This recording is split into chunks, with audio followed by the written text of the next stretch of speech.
Good afternoon, everybody. My name is Aaron Phillips, and my radio partner Ricky Cash. We host a show called Vegas Unwrapped Internet Radio, and we've had the pleasure of meeting today's guests who have the nice intentions of inviting us down to the house and spending some time sitting with Jole the artist. And it is our great pleasure to come down here today and introduce him to the world as we've gotten to know him. Right, Ricky? Absolutely. This is an honor and a pleasure for us. As you will hear in the interview, we have had some experience with this young man before, and it's been very, very good. Absolutely. Well, Jole, thank you so much for inviting us down to your house today for this opportunity to just sit and introduce you to the world. We appreciate it. Well, thank you very much for being here and having me. Well, you have great food. Your wife takes care of everybody, so what's so terrible to come down here for? This is great. We love it. We appreciate it. Listen, you know, we've gotten to know you for quite some time, and now we want to introduce you to the world. And what I would like to do, Ricky, if it's okay with you, Sure. Jole, I kind of want to start at the beginning. Let's give our viewers the 5-minute synopsis of where you're from, where you grew up, what your background is, and then from there, I'd like to take them into how you got started doing what you're doing. How's that sound? That sounds very good. All right. Very good. I'm born in former Yugoslavia, Okay. Albanian nationality. My father was born in Albania in a place called Shkodra. Okay. And they moved to Montenegro, and for Montenegro they moved to Kosovo, Okay. where I was raised. Okay. Well, with a family of 7 children, 5 brothers, 2 sisters. Okay. You know, my childhood was not different than any. Where were you in that lineup of 5 and 2? Well, I was 4th, Okay.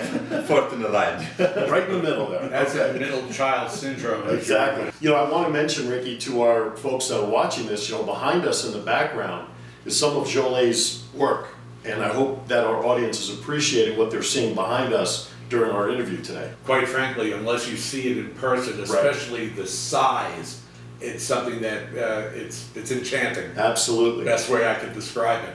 So, when was the first time that you recall picking up a paintbrush and actually starting applying the paint to the brush to a canvas, and kind of take us how you got started doing what you're doing with paint?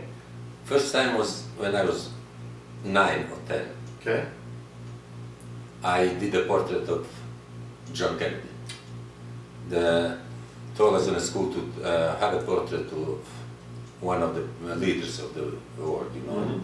I saw John Kennedy's picture in a newspaper, and I said, well, let me do John Kennedy. And my portrait was best in the school, and was like 400 children, you know, making all the portraits. Mm-hmm. And my professor saw that, took that portrait, and was, for some time was in a hallway Wow. in a school. And after that, disappeared. So, professor told my father about that I have a skill for art, you know. It would be good to Encourage you? encourage me and send me in the classes. So, even was hard living. Sure. My father did send me in a private classes for years. Wow. I had 2 private professors where I learned art, and I learned everything about art. I was 9 till 18, till they say now you can go in the world. Now let's take it to that point.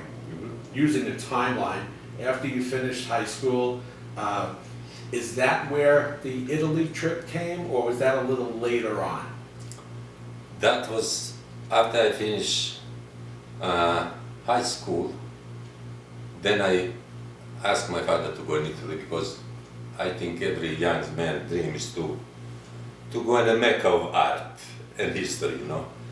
So I went in Rome, and I studied art with many, in that time, many Italian artists. I lived with them, I studied with them, I cooked with them, you know, and also I went to Venice, Florence, Milan. I visited a lot of museums, churches, unbelievable. You get in those churches, you know, and they get out. beautiful frescoes, beautiful paintings any place you go. And I stayed around 2 years I spent in Italy studying early abstract art that was sweeping Europe in that time. In 1934 and 40s was sweeping Europe abstract. You know, I studied those artists. Most artists I studied was Leonardo da Vinci and Michelangelo. Speaking of Michelangelo, what was your first impression when you went and saw the Sistine Chapel in the Vatican and Michelangelo's beautiful art on the ceiling? What was the feeling that you had as an artist? As an artist, it's an unbelievable feeling. Even that we are different artists. When you see what Leonardo did and how he painted, you really start thinking. You cannot move from that painting or watching it, you know. It's like you're frozen in time. Yeah, like you're frozen in time. That's exactly the word. And when I saw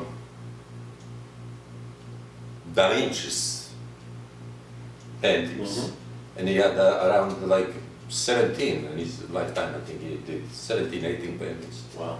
But they are masterpieces. Right. It's One of a kind. one of a kind. Jole, let me ask you this. I guess from an artist's perspective, if you see those type of masterpieces, it can have one or two effects on you.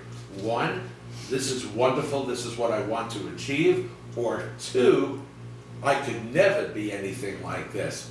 Which direction did you take when that happened? My direction.